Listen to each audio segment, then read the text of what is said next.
Well, speaking of classics and SZA and shit that's gonna age very well, recently there was a conversation on the Breakfast Club.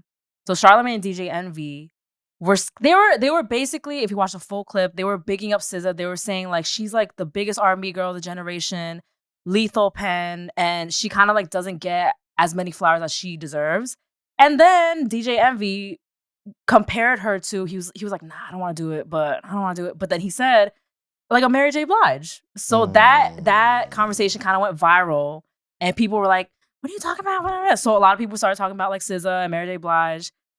And the reason why I bring this up is because Jess Hilarious kind of responded to it. Do either of you want to read the response? Because I don't know if I can read it. Response is fire. Let me response read must be crazy. You got it? I bet. Yeah, let me read it. This is fire. Yeah, but it's just funny because we were talking about like Breakfast Club potential host last week, and now she's kind of like publicly just kind of like coming at them. So for like something that they said that wasn't even like that crazy. So SaVon, you wanted to play the clip first, and then I say what she said? Yeah, let's do it. Yes.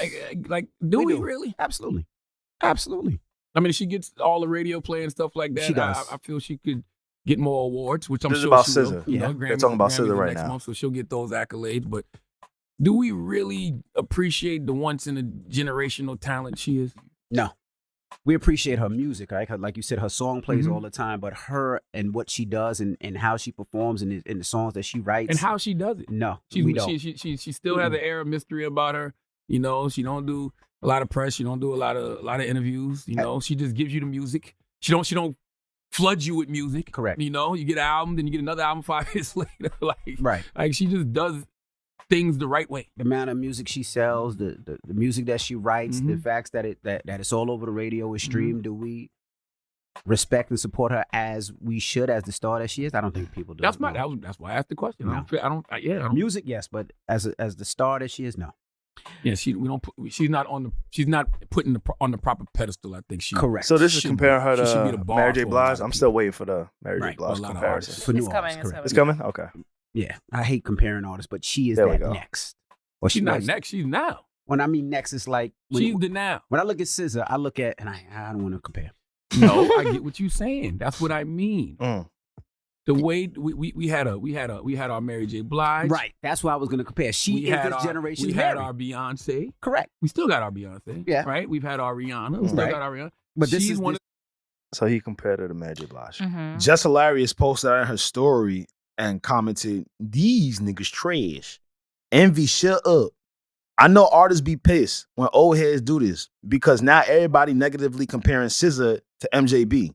And it ain't even her fault. She has her own identity already." That was my terrible Baltimore accent. Now, Yeah, that was fucked up. yeah, my fault. There's a lot Okay. to talk about My because fault. like You. two. It wasn't a T in there. Okay, well, do you guys want to talk about what they said first or Jess Hilarious' response? Because You tell us where you want to go. Let's do both, yeah. I don't know, because like when Envy brought that up and when Charlamagne brought that up, the Mary J. Blige comparison, they were like, she's this generation's Mary. It came from a good place. Like they were saying like she's the leader of the R&B girls, like she's really her. I don't agree with them saying that she doesn't get as appreciated for the star that she is, because from where I'm standing as the age I am and as a woman, she is like our Michael Jackson. Like we love SZA. She gets the support. She gets the streams. She's always number one. She breaks so many records. Her arenas are sold out. I personally do think she gets the flowers. But like what they said, it comes from a good place. But always comparing somebody to somebody else is always a double-edged sword, because it's a compliment. Being compared to Mary is a compliment, but it's also like, hey, I'm my own artist. So what do you guys feel about like them saying that? It was a compliment, but at the same time, Jess is saying, yo, stop doing that. Whenever you create or put out art, I feel like you have to be prepared for the comparison, because that is the gauge that we have as consumers, as in fans, to say this is where we view you to be. What it reminds right? me of and yeah, stuff. like so maybe she doesn't feel good about being compared to anybody, but it's like, all right, if we're gonna compare you to the greatest R&B artist, woman artist ever, then maybe it's not the worst thing in the world, right? But to what Envy was saying, like, it's tough because he can understand and identify the impact of a Mary J. Blige, but the people he's talking to may not. And that's where I hate to be the person who would be like, old niggas, young niggas, whatever the case may be. But there is a age gap And for whatever reason, radio has not been able to figure out how to incorporate new people with the old. It's like, all right, we just have the old guard. They are who they are, and they stay there forever. Which, if we were to do like a real serious case study, I could probably make a case that the structure of radio is why podcast has become such a major factor in media today. No question. Especially because like Sirius XM is probably one of the only radio stations where it's unfiltered. Meaning you can curse, you can kind of say things that you can't say on other ones. So that's where podcasts were introduced, right? Like imagine if all your favorite radio stations were able to curse, right? Were able to divulge in certain topics, didn't have time restrictions because of advertisers, right? These are all things that radio faces. So I do agree with that. To the point about SZA and MJB, I think what they were trying to say, and you're right, sometimes when you compare people, well, all the time when you can compare people, it can get skewed. But I think they were trying to say that when they were coming up, Mary J. Blige was the best R&B woman artist for them and their era. Yeah, she was the leader. She was the leader amongst, right? Like, Like there were people that made great R&B music, but everybody identified for her to be the one at that time. Also, she was like the coolest. Like she was very like Yes, relevant. very Like, relevant, but also stayed mysterious. And we get a lot of that from SZA, right? Like she doesn't do a bunch of interviews. Okay. She doesn't just sign up to do anything. She's not just constantly in our faces where we feel like we know her. You know, it seems like she takes sabbaticals sometimes. She comes back with amazing music and we're all happy, right? So to their point, I do feel like they were trying to say that this generation looks at SZA as 1A in terms of R&B women artists, right? Like they might put SZA at 1, they might have Summer Walker at 2, Ari Lennox at 3rd, etc. But no matter how you make up the list, I think they were trying to say, regardless of who's on your list, SZA is at 1 amongst the R&B ladies. I saw a conspiracy that I saw a conspiracy that Charlamagne and the folks over at iHeart, or maybe not even the folks over at iHeart, but Charlamagne, Jess Hilarious, DJ Envy, they're trying to garner media attention around Jess Hilarious to push that narrative of she should be the third co-host.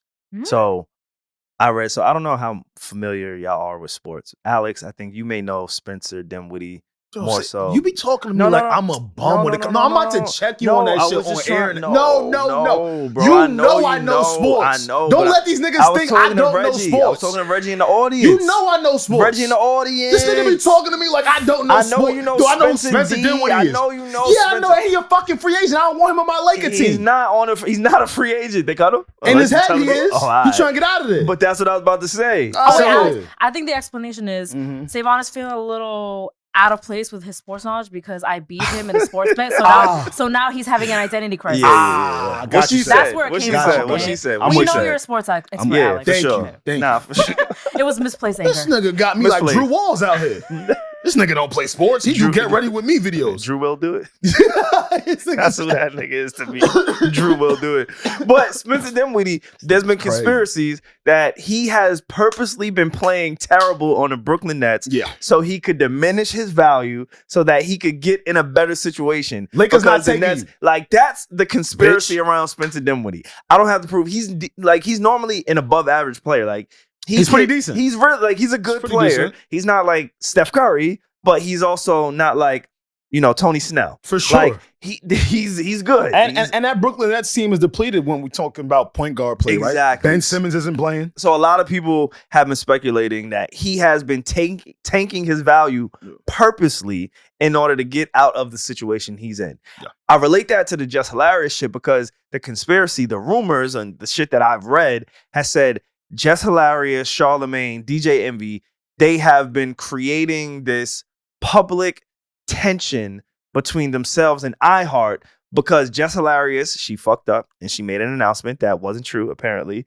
And now they have to wear that on their face. Yeah. And so something like the post that we just covered is more so a play on trying to, you know, boost her relevancy into making a case for her being on that third co-host. That's the rumors. I don't know how true it is. I don't know. But yeah. Is this the way to do it though? Because she was like coming at them. but it creates conversation now. Okay. That's what I've read. I don't know if I don't subscribe to it. I don't know. I really don't know. You're just bringing it up. Charlamagne's like to put on his friends. Like we always see that. And she's clearly a friend of Charlamagne. And so I could see it maybe being true. Like you never know these people. I don't know any of these folks. Especially because these are her first comments we've heard around anything Breakfast Club related, right? Like when I saw the clip floating around and I saw Jess Hilarious doing her story, I'm over here assuming that she's addressing something that was said like, oh, okay, why she hasn't become a part of the Breakfast Club yet, right? Or what her qualms were with iHeart, etc. So for the entry sentence to start with, these niggas trash, Envy shut up. Oh shit. I was like, wait. To your conspiracy theory point, we could be wrong. That might play something into that. But let's say I'm not on that, right? Let's just say she's upset. I was confused because I was like, damn, I thought Envy and Charlamagne were probably more consumed and had real qualms with their employees and the higher ups. This shit came off as if like the two of them had something to do as to why she isn't a part of the Breakfast Club, right? These niggas trash. Like you got to really read between shit. These niggas trash. Envy, shut up. I kind of took that as part of her personality, though, because I feel like that's something she would say. And that's another thing, right? That's something very well she could have joked about, right? And for you to just never speak about them again and just say that, I'm like, what? She goes, these niggas trash. Envy, shut up. I know artists be pissed when old heads do this because now everybody negatively comparing SZA to MJB. Here comes my conspiracy theory hat. Is she trying to metaphorically relate this to her situation?